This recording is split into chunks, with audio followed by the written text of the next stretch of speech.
Step 1, you're going to need a Houses of Parliament template sheet, an A5 sheet of coloured paper, and a matching A4 sheet of coloured paper, a pair of scissors to cut out your template as well.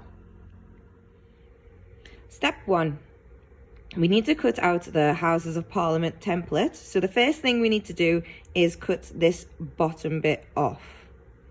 Okay, so don't worry about cutting the rest of it, just cut the bottom part off. Okay, so you should have cut off the bottom part and it would be like this. Okay, so that bit's gone. Next step is to cut off the sides.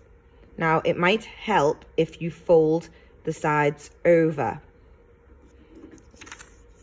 on the straight edge,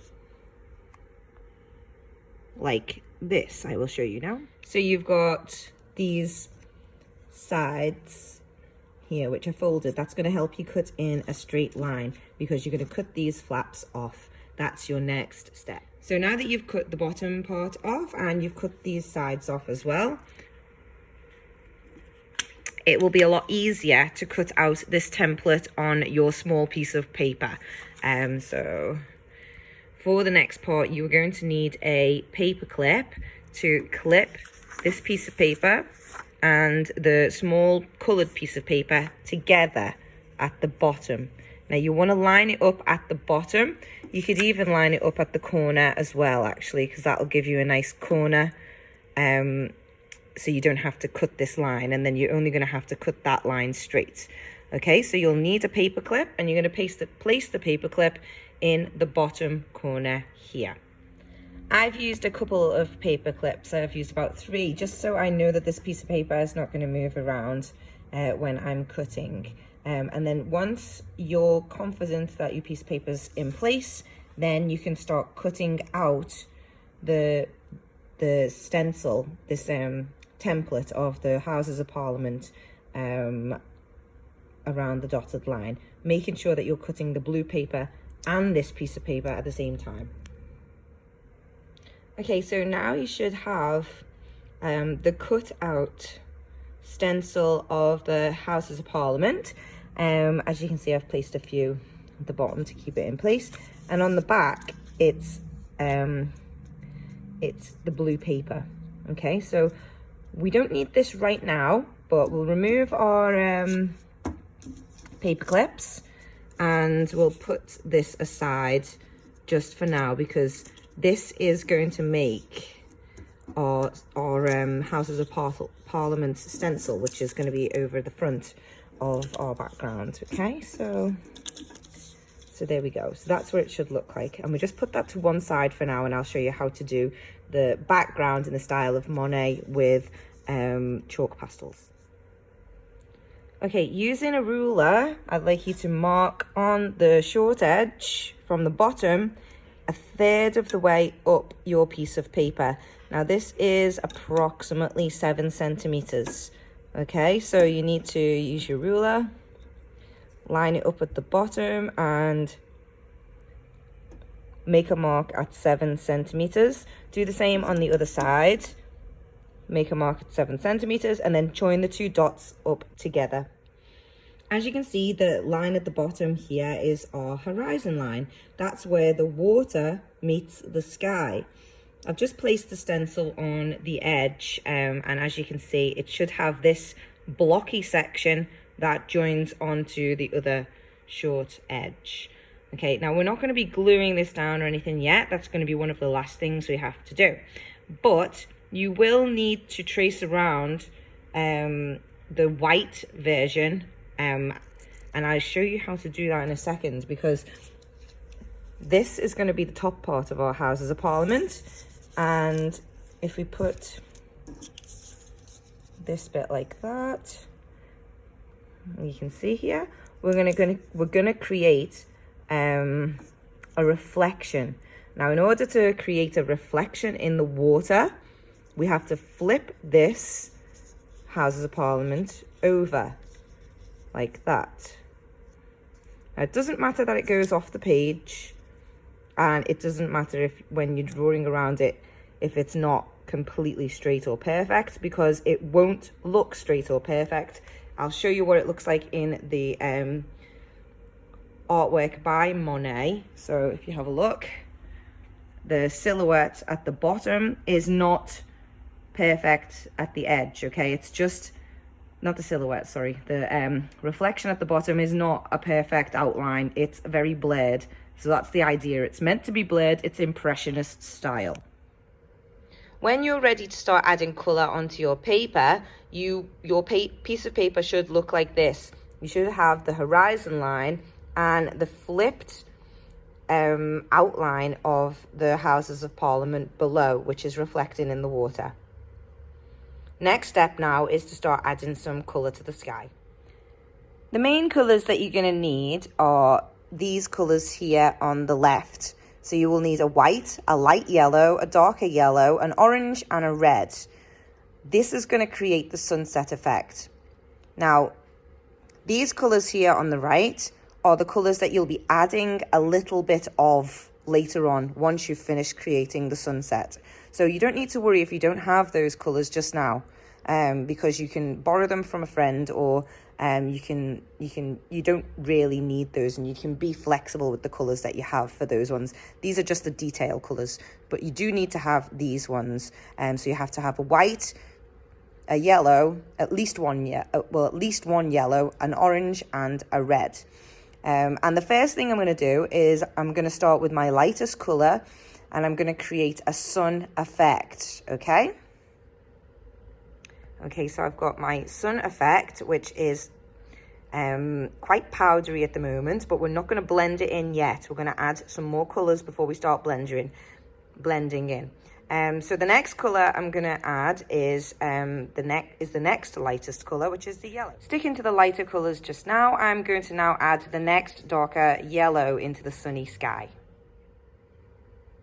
Okay, so I've now got white, light yellow, and a darker yellow.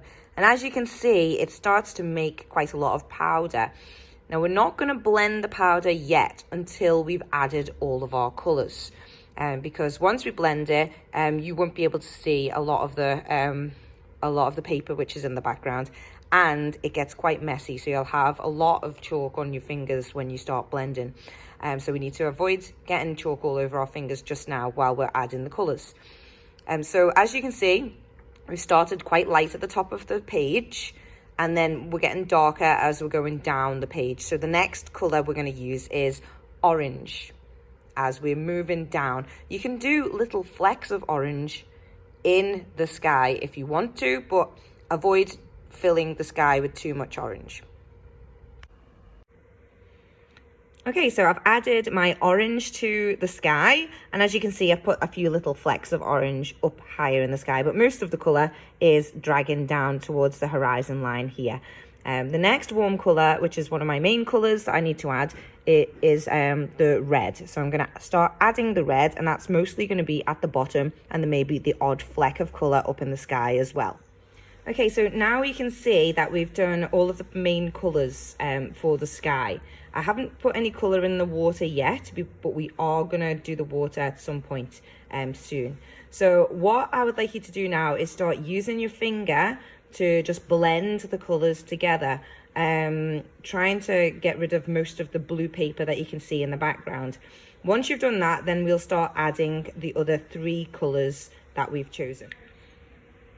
As you can see, when we start blending, it softens these colours and they start to blend in together, so it becomes a lot less obvious where one colour begins and one colour ends. So you just need to gently smooth it, and you could even follow a pattern. So if you were doing this part, you could maybe go in a wiggly motion or a straight line motion, or when you're going around the sun, you could go round like this, but just have a go and carry on blending all the way across. Now that that's all been blended, you're going to add the pockets of blue, purple, and pink. Now, when I say pockets, I mean there are small sections where you can add blue, purple, and pink into the sky.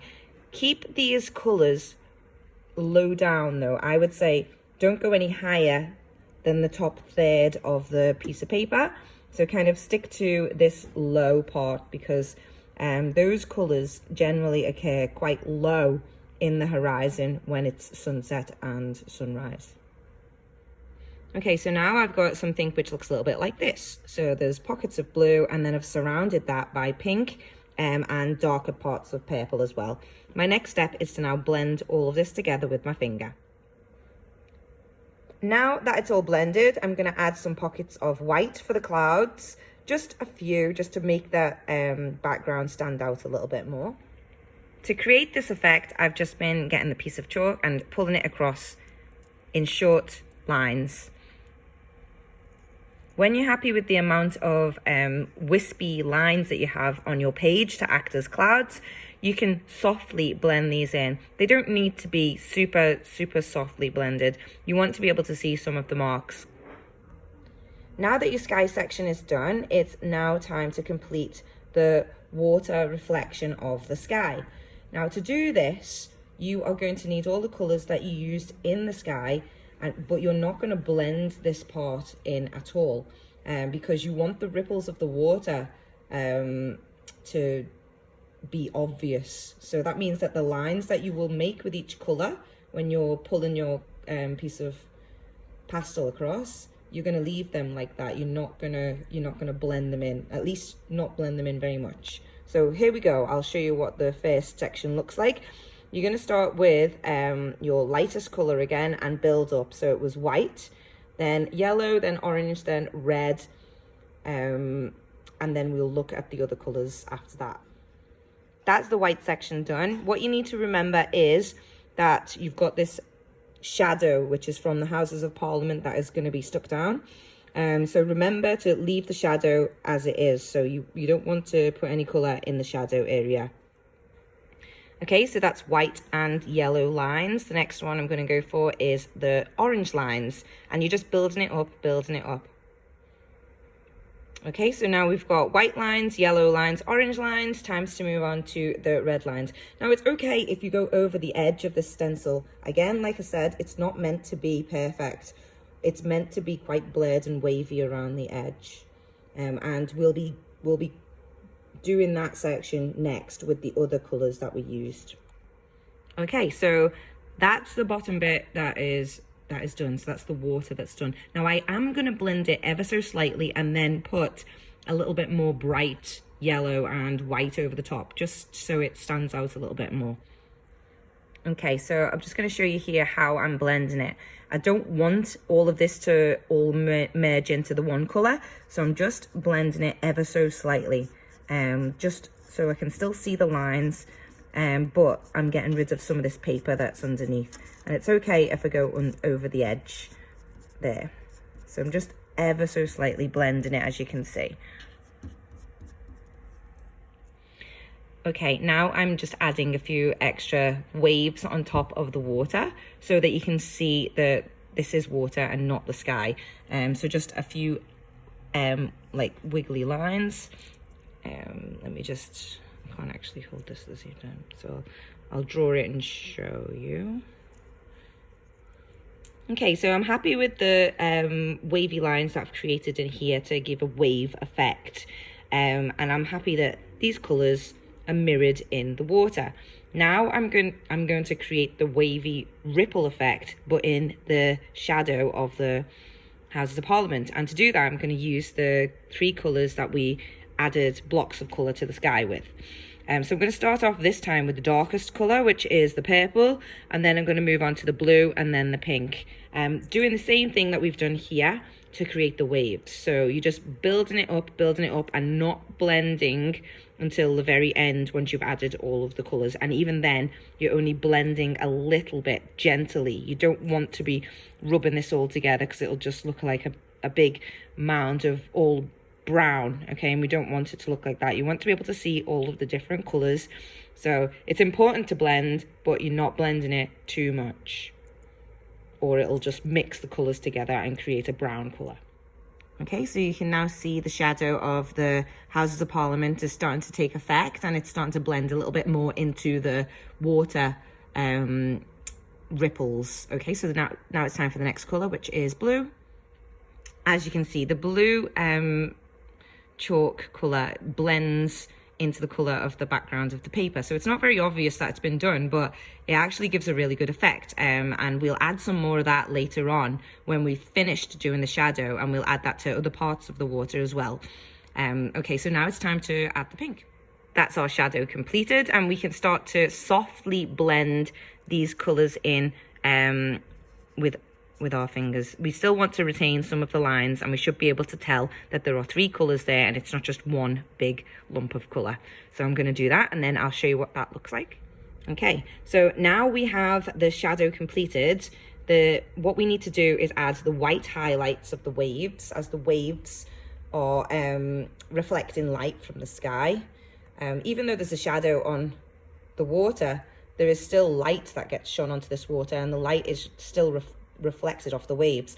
So we need to show those waves by adding highlights of white. So you're going to carry this white wavy pattern that you've created over here through here.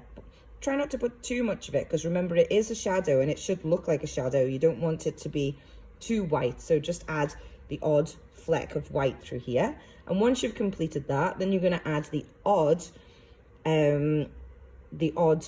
blue shadow on some of the waves through here. Just the odd one. You don't want a lot, just a few. I'll show you what that looks like in a second. Okay, so as you can see now, the sea has got a shadow, it's got highlights, and this part has got highlights and also shadows. So that's the sea background, sky and sea background completed. The next step is to attach the silhouette of the Houses of Parliament. Okay, so firstly, line it up and check that you've got it right. So you've got the block bit up this here and the block bit down there and the wider bit here, and just check that it's symmetrical. Once you're sure that it's symmetrical, then you're going to take your Houses of Parliament and you're going to find a clean place away from all this dust, a clean place where you can glue the back of it. So flip it over, glue the back of it, and then you're going to glue it back on so it's in line with the shadow. Now that you've got your Houses of Parliament silhouette glued on, you're going to take the colours that you used to do your shadow at the bottom, and you're going to run these colours through. But instead of going in a wavy style over horizontally, you're going to go vertically, okay? And you're going to do some lines that go upwards like this. Okay, so there's the purple lines going vertical. Next, I'm going to do the blue ones going vertical. Okay, so now there are purple and blue lines going vertical, and the next one is the pink lines going vertically.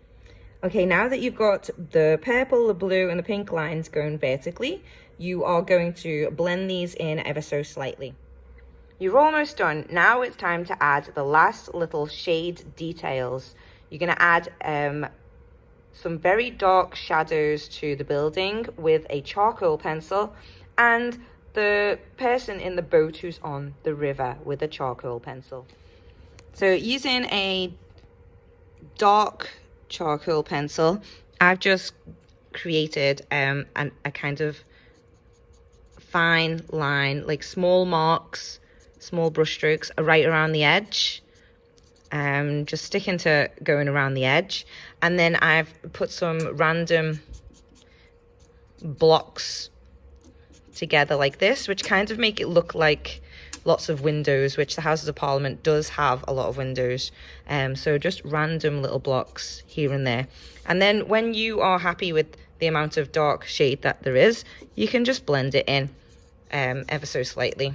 If you don't want to blend it in, it does give it more of an impressionistic look if you leave it so you can see the lines quite a bit. And then I've just added a few little lines at the bottom for extra shadow. And I'm happy with that. I don't want to do any more to it because I think I might end up ruining it. So the next thing I'm going to do is draw the little man in the boat. Okay, so as you can see, I've added the boat, but the boat kind of looks like it's floating at the moment, so we need to make it blend in with its environment by adding some sort of shadow underneath. Okay, and this is what the finished piece should be a little bit like. So I've added a little shape under here, which is symmetrical from the sail on the boat underneath, and this bit that pops up on the boot, I've added a few lines underneath as well, and then I've dragged some white through that so it blends in. So I hope you enjoyed this tutorial, and I cannot wait to see what your artwork looks like.